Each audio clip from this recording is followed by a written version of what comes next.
Good afternoon, guys. Welcome back to Horsepower Obsessed. Today I wanted to make a video and have a little chat about some of the facts we know about the C8 mid-engine Corvette, as well as some additional rumors I've come across on the internet. So let's get right into it. Alright, so first thing I wanted to address was the price. Right now, there's a couple different people out there reporting that they know the final price of this car, and it is quote-unquote confirmed, and they are reporting it as $169,900 is basically the starting point for this car. Now, I've been the guy who's saying that the starting point price-wise of this car is going to be higher than most people think, but $169,900 is insane. So basically where this came from is the Corvette forum. There was a user named Zerv, Z-E-R-V-02, and he was reporting this as being confirmed. And again, this is a user who has almost no credibility. He has 160 posts on the Corvette forum, and he consistently posts things like this that are very controversial. So I would take anything he posts like this with a grain of salt.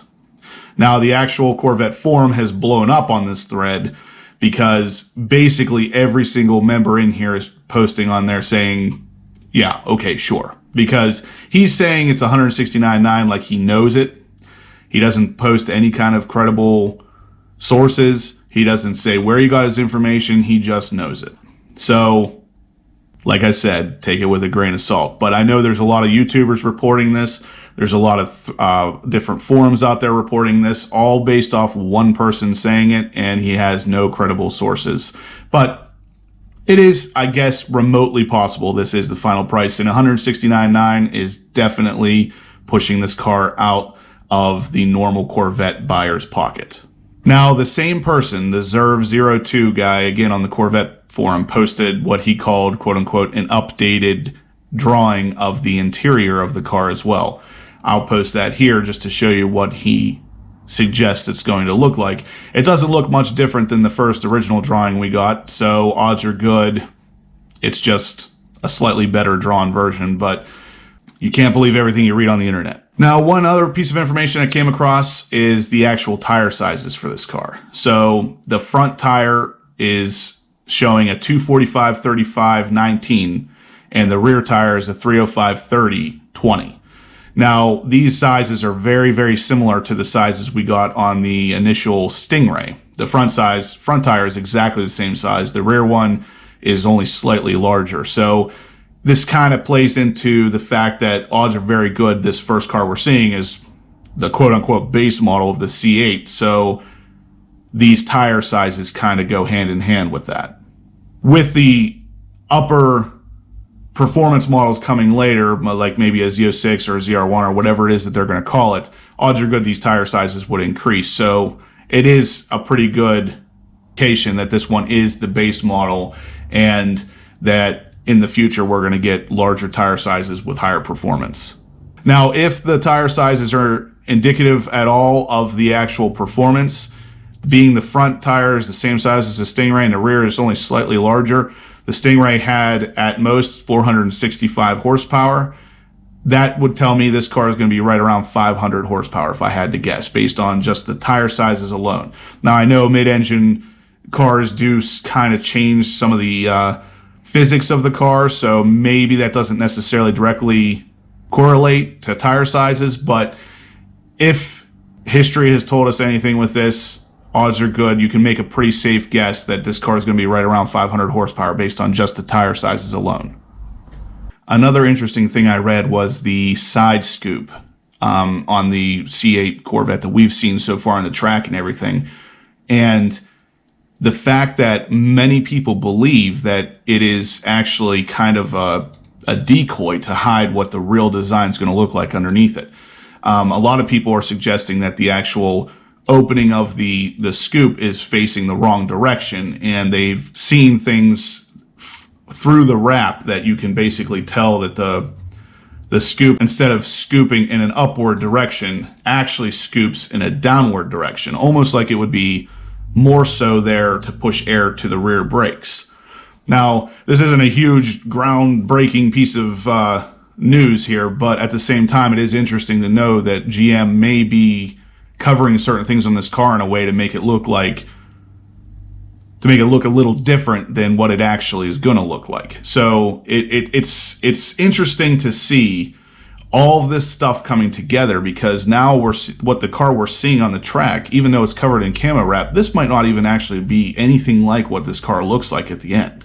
So people are taking these camo wrapped cars and photoshopping paint on them and everything, but keeping the overall shape the same, and this might not actually even be what it looks like. One thing is for sure, GM is keeping pretty tight lips on all this stuff, so even putting this car on the track and squeezing the performance numbers out of it and everything, we still haven't seen anything GM doesn't want us to see.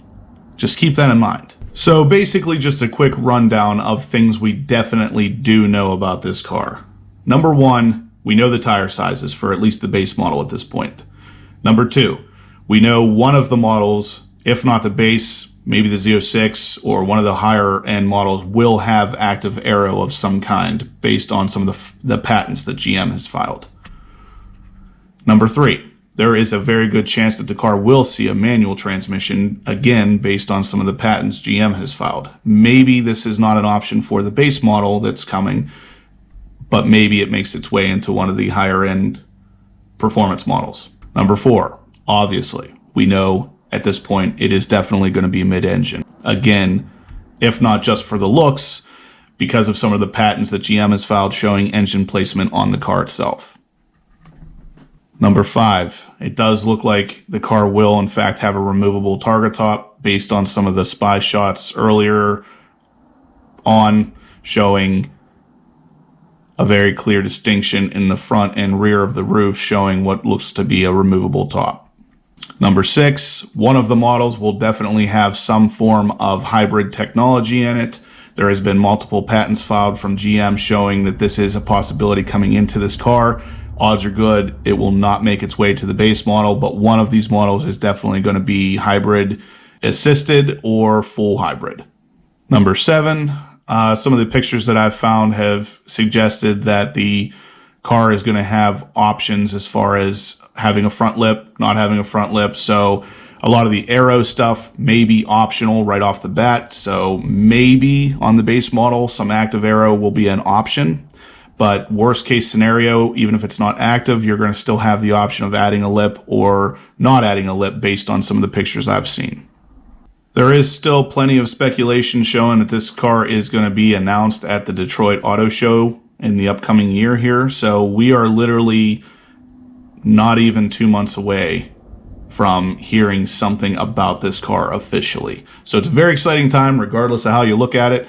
And I am super pumped to see exactly what this car ends up being, because even if it doesn't live up to my expectations, a new Corvette is always extremely exciting for the enthusiasts out there. So I am pumped to see this car finally announced. I am excited. The biggest reason I'm excited is just because there's so many rumors out there, and if even half of them end up being true, the car is going to be pretty cool. So, I mean, if nothing else, it's going to force other auto manufacturers to get out there and change a lot of their lineup to try to match it. So this is great for any automotive enthusiast, because it's really going to kind of spark a fire under everybody else out there to make a car just as cool, if not cooler. So anyway, guys, that's going to do it for today's video. Like I said, there's not a whole lot of new information out there, and really the little bit that I've come across is not anything earth-shattering.